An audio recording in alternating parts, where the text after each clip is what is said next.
We're here today to talk about how you can be a breakthrough manager.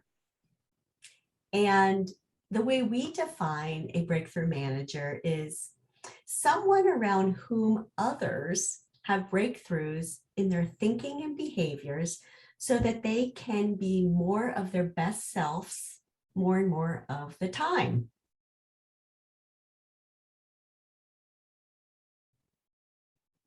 So, Flame, what are generous assumptions? Well, we're borrowing this term from Brene Brown, but this is something that in coaching is part of having a coaching mindset, meaning when we look at people, we know that they're bigger than their doubts and worries. They're bigger than their issues, right? Mm-hmm. People are something more than that.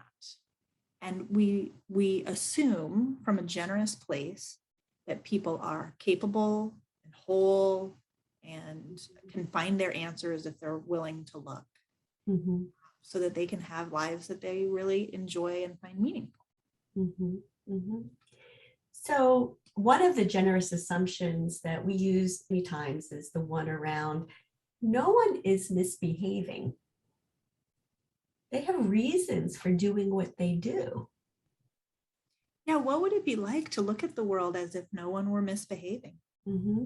Not even your children, not even your ex-spouse, Right. not even your boss. Yeah. And when you think about it in the workplace, we can jump to conclusions. We can make assumptions about the way the other one is thinking or behaving and really put judgment on that. That can lead to resentment and resignation. Remember that the brain is like an assumption generator. Yeah. Right? Like we can't stop that.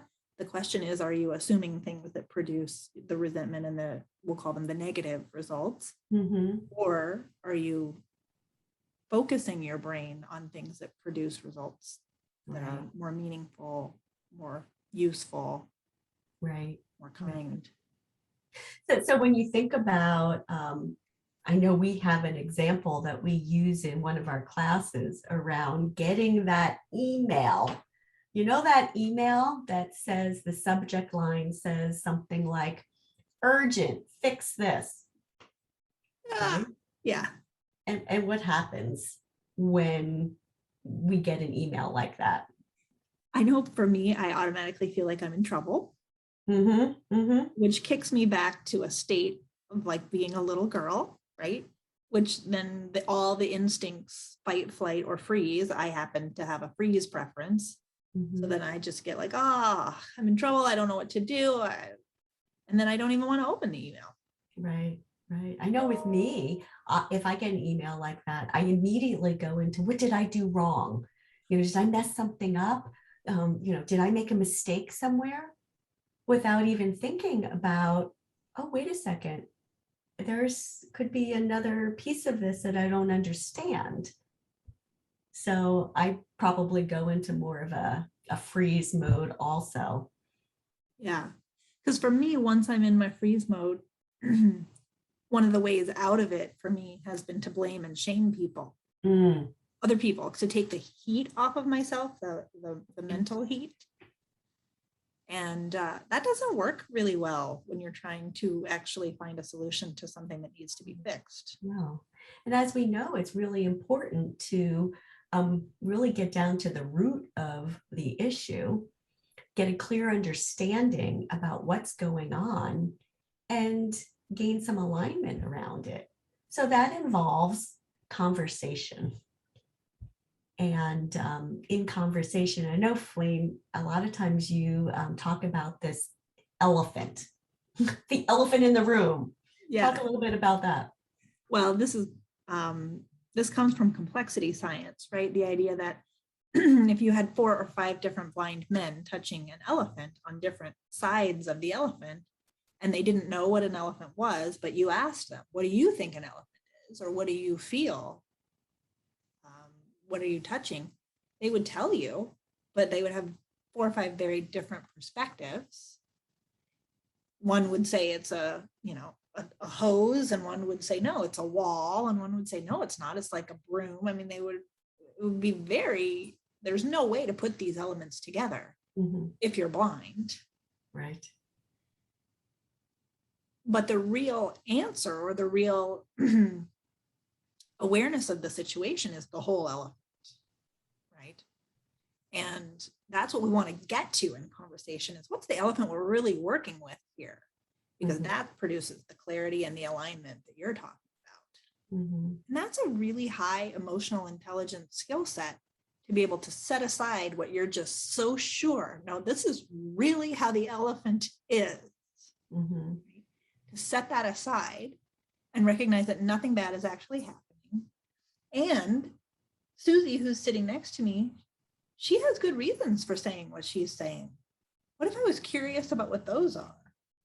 That might actually make my job easier, or there would be less double work. Oh, and this guy over here from the IT department, he has good reasons for saying what he's saying. Well, what are those? And you see how we just bypass a whole bunch of taking things personally. Right. Yeah. So in using this metaphor of the elephant, it's really each of our responsibility to get up and move around to the other side of that elephant to see what their perspective is. And we do that by asking questions, getting curious, learning and listening as to what that perspective is. And that's really what allows for the alignment, and therefore the creativity, the focus, the innovation. And you can just hear how that's a breakthrough, right? That's where something that was a real business problem a half hour ago becomes an innovative solution that gets us better market share 2 weeks from now, right? And it all started with this generous assumption that no one is misbehaving, even if I don't like what they're doing. They have good reasons for doing what they do. And that is the breakthrough. Yeah. And that's why we take a stand for breakthrough managers making generous assumptions. That's right. So our breakthrough manager class is September 29th. And we look forward to having many breakthroughs during that class. Absolutely. It's via Zoom. It's 4 hours, so it's not all day. And you'll come away with things you can take straight back to work and start using immediately, so that you can have breakthroughs, and so can your teams. Very good. Hope to see you there. See you September 29th.